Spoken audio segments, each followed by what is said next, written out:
Class 8 social ছায়েন্সৰ ইতিহাস আৰু ৰাজনীতি বিজ্ঞানৰ চেপ্টাৰ 4ৰ কুৱেশ্যন আনচাৰ কৰিম। বলক ভিডিঅ'টো আৰম্ভ কৰোঁ। তোমালোকক এটা সৰু সুৰা ৰিকুৱেষ্ট দিছোঁ যে চেনেলটো ছাবস্ক্ৰাইব কৰি লোৱা আৰু ভিডিঅ'টো লাইক কৰি দিয়া, তেতিয়া বহুত ভাল লাগিব। চমু উত্তৰ লিখা। ভক্তিবাদ বুলিলে কি বুজা?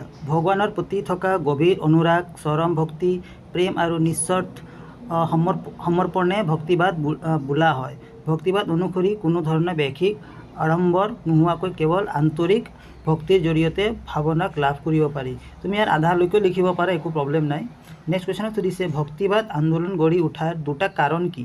তো ইয়াত কাৰণ দুটা মই দিছোঁ। প্ৰথম কাৰণটো হৈছে হিন্দু ধৰ্মত সোমাই পৰা জটিল যাগ যজ্ঞ, অন্ধবিশ্বাস আৰু কঠিন জাতিভেদ প্ৰথাৰ বিৰোধিতা কৰা। তাৰপিছত নেক্সট কাৰণটো হৈছে সাধাৰণ শ্ৰেণীৰ লোকৰ মাজত ধৰ্মীয় উদাৰতা, সমতা আৰু সৰলতাৰ প্ৰসাৰ ঘটোৱা। দিব্য প্ৰবন্ধম কি? উত্তৰটো হৈছে দক্ষিণ ভাৰতৰ বিষ্ণু উপাসক আলভাৰ সন্তসকলে ভগৱান বিষ্ণুৰ গুণাকীৰ্তন কৰি ৰচনা কৰা 12টা পবিত্ৰ ভক্তিমূলক গীতক সংকলন দিব্য প্ৰবন্ধম বোলা হয়। নেক্সট প্ৰশ্ন দিছে উত্তৰ ভাৰতৰ ভক্তি আন্দোলনৰ গুৰি ধৰোঁতা 4গৰাকী ব্যক্তিৰ নাম লিখা। ইয়াৰ উত্তৰত 4গৰাকী মই ব্যক্তিৰ নাম লিখিছোঁ: ৰামানন্দ, কবিৰ, গুৰু নানক আৰু তুলসী দাস। শংকৰদেৱৰ মতে মানুহে কেনেকৈ মুক্তি লাভ কৰিব পাৰে? ইয়াৰ উত্তৰটো হৈছে মহাপুৰুষ শ্ৰীমহন্ত শংকৰদেৱৰ মতে কোনো ধৰণৰ যাগ যজ্ঞ বা বলি বিধান নকৰাকৈ কেৱল একমাত্ৰ উপাস্য দেৱতা শ্ৰীকৃষ্ণ চৰণত সম্পূৰ্ণৰূপে শৰণাপন্ন হৈ একশৰণ নাম ধৰ্ম পালনৰে আৰু একাগ্ৰ চিত্তে ভগৱানৰ নাম কীৰ্তন কৰাই মানুহে মুক্তি লাভ কৰিব পাৰে। নেক্সট কুৱেশ্যনত সুধিছে পাঠৰ আলমত উপযুক্ত শব্দৰে তলত খালী ঠাই পূৰ কৰা। তো এইখিনি কৰিছোঁ।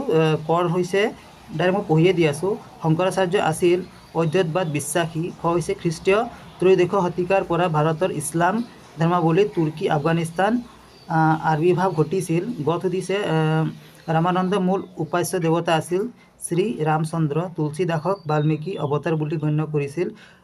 কবিৰে ৰচনা কৰা ভক্তি মৰ্গ কবিতাসমূহক দোহা বুলি কোৱা হয়। চমু টোকা লিখা। শংকৰাচাৰ্য আছিল ভাৰতৰ এজন মহান দাৰ্শনিক আৰু ধৰ্ম সংস্কাৰক। তেওঁ খ্ৰীষ্টীয় 8ম শতিকাত কেৰালাৰ কালাডি নামৰ ঠাইত জন্মগ্ৰহণ কৰিছিল। তেওঁ অদ্বৈতবাদ দৰ্শনৰ প্ৰৱৰ্তন কৰিছিল, যাৰ মূল কথা আছিল আত্ম আৰু পৰমাত্ম এক। তেওঁ সমগ্ৰ ভাৰতবৰ্ষ ভ্ৰমণ কৰি ধৰ্মীয় ঐক্য স্থাপনৰ বাবে ভাৰতৰ চাৰিদিশত 4টা ধাম বা মঠ প্ৰতিষ্ঠা কৰিছিল।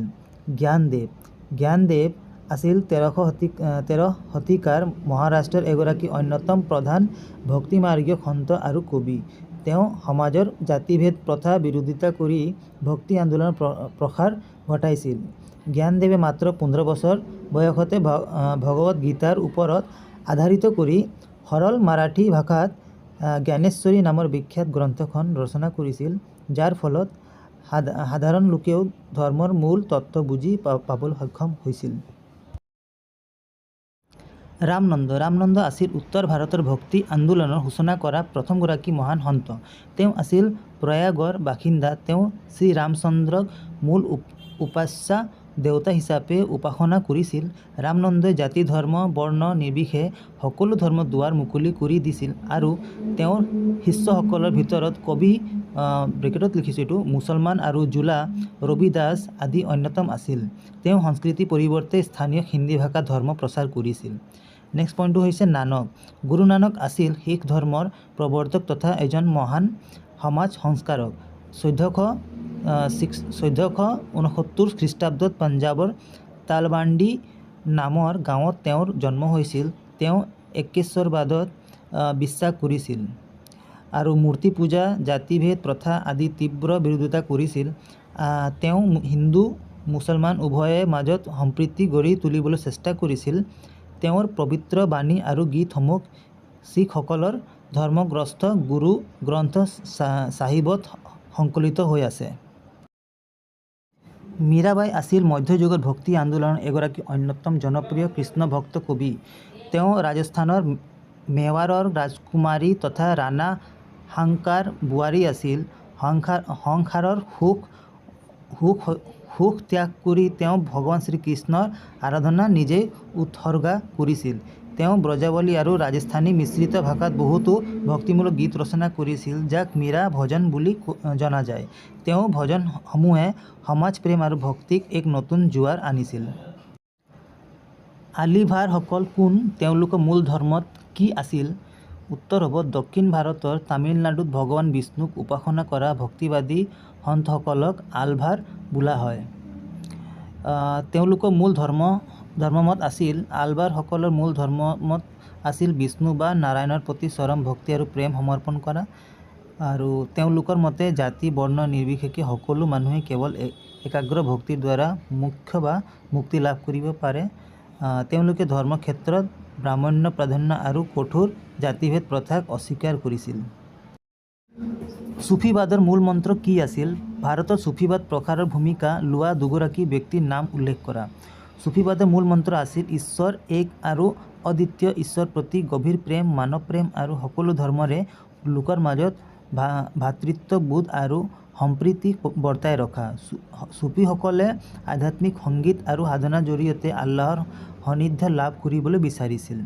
ভাৰতৰ চুফীবাদ প্ৰসাৰ ভূমিকা লোৱা দুগৰাকী ব্যক্তি হ'ল, এটা আছে খাজা মঈনুদ্দিন চিস্তি আৰু 2 নম্বৰটো হৈছে নিজামুদ্দিন আউলিয়া।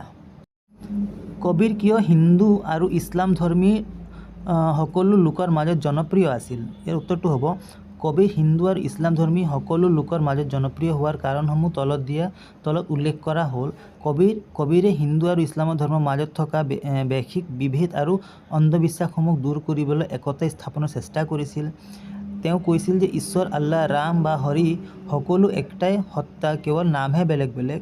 আৰু তেওঁ হিন্দু ধৰ্মৰ মূৰ্তি পূজা, জাতিভেদ প্ৰথা, মুছলমানৰ ধৰ্ম গুড়ামী, নামাজ, ৰোজাৰ বৈশ্বিক আড়ম্বৰ আদিৰ সমানে বিৰোধিতা কৰিছিল। তেওঁ অতি সৰল স্থানীয় হিন্দী ভাষাত দোহাসমূহ ৰচনা কৰিছিল, যিয়ে সাধাৰণ হিন্দু মুছলমান দুয়ো শ্ৰেণীৰ মানুহৰ হৃদয় সংস্পৰ্শ কৰিব পাৰিছিল। ভক্তি আন্দোলনৰ নেতাসকলে ধৰ্মৰ উপৰি সমাজ সংস্কাৰৰ কাম হাতত লোৱাৰ উদ্দেশ্য কি আছিল?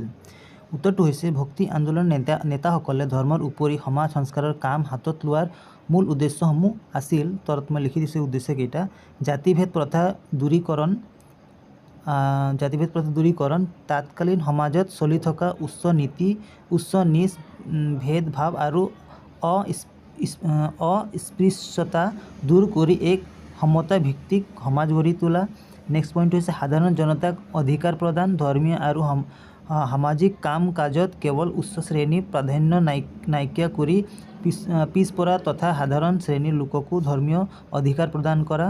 তাৰপিছত আছে কুসংস্কাৰ নিৰ্মূলকৰণ, সমাজ প্ৰচলিত বলি বিধান, সতী দাহ, অন্ধবিশ্বাস আৰু কুপ্ৰথাসমূহ দূৰ কৰি সমাজখনক কুসংস্কাৰমুক্ত কৰা। ভাৰতবৰ্ষত ভক্তি আন্দোলন জনপ্ৰিয় হোৱাৰ কাৰণ কি? ইয়াৰ উত্তৰটো হ'ব ভাৰতবৰ্ষত ভক্তি আন্দোলন জনপ্ৰিয় হোৱাৰ প্ৰধান কাৰণসমূহ হ'ল ভাষাৰ সৰলতা, সন্তসকলে কঠিন সংস্কৃত ভাষাৰ পৰিৱৰ্তে সাধাৰণ মানুহে বুজি পোৱা স্থানীয় বা আঞ্চলিক ভাষাত যেনে হিন্দী, অসমীয়া, বঙালী, মাৰাঠী আদি ধৰ্ম প্ৰচাৰ কৰিছিল। সহজ উপাসনা পদ্ধতি, এই আন্দোলনে ব্যয়বহুল আৰু জটিল যাগ-যজ্ঞ বলি বিধানৰ পৰিৱৰ্তে কেৱল নাম কীৰ্তন আৰু ভক্তিৰ দ্বাৰা ঈশ্বৰৰ লাভৰ সৰল পথ দেখুৱাইছিল। নেক্সট পইণ্ট হৈছে উদাৰতা আৰু সমতা, ভক্তি আন্দোলনে জাতি ধৰ্ম বৰ্ণ আৰু লিংগ নিৰ্বিশেষে সকলো মানুহকে সম অধিকাৰ প্ৰদান কৰিছিল, যাৰ ফলত নিম্ন শ্ৰেণীৰ লোকসকল ইয়াৰ প্ৰতি আকৰ্ষিত হৈছিল। অন্তিম কুৱেশ্যন হৈছে শ্ৰীমন্ত শংকৰদেৱে অসমীয়া সমাজলৈ আগবঢ়োৱা বৰঙণিৰ বিষয়ে 50টামান শব্দৰ ভিতৰত একোটাকৈ টোকা প্ৰস্তুত কৰা। তো ইয়াৰ উত্তৰটো মই লিখিছোঁ। মহাপুৰুষ শ্ৰীমন্ত শংকৰদেৱে অসমীয়া জাতি জীৱনৰ খনিকৰ।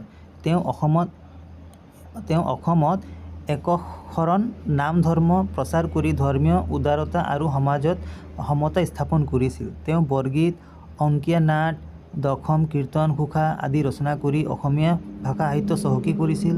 তেওঁ প্ৰতিষ্ঠা কৰা সত্ৰ আৰু নামঘৰসমূহে অসমীয়া সমাজক ধৰ্মীয়, সামাজিক আৰু সাংস্কৃতিকভাৱে একতাৰ জৰীৰে বান্ধি ৰাখিছে। সংক্ষেপে অসমৰ সমাজ আৰু সংস্কৃতি সাহিত্যলৈ তেওঁৰ বৰঙণি অতুলনীয়। যদি এই ভিডিঅ'কেইটা আপোনাৰ কাৰণে হেল্পফুল হয় তো প্লিজ আপুনি কমেণ্ট কৰি থেংকছ এটা জনাব আৰু চেনেলটো ছাবস্ক্ৰাইব কৰি ল'ব আৰু ভিডিঅ'টো লাইক কৰি দিব। এনেকুৱা ভিডিঅ' মই বনাই থাকোঁ। আপুনি যদি নেক্সট ক্লাছ 9ত যদি যোৱা তেতিয়া তুমি ভাল তুমি উত্তৰ কম আখৰৰ ভিতৰত মই ধুনীয়া উত্তৰ ওলাই দিওঁ। তুমি সেইকেইটা তোমাৰ কামৰ হ'ব। তো চেনেলটো ছাবস্ক্ৰাইব কৰি লোৱা। নেক্সট পাওঁ নেক্সট ভিডিঅ'ত। তেতিয়াহ'লে বাই বাই।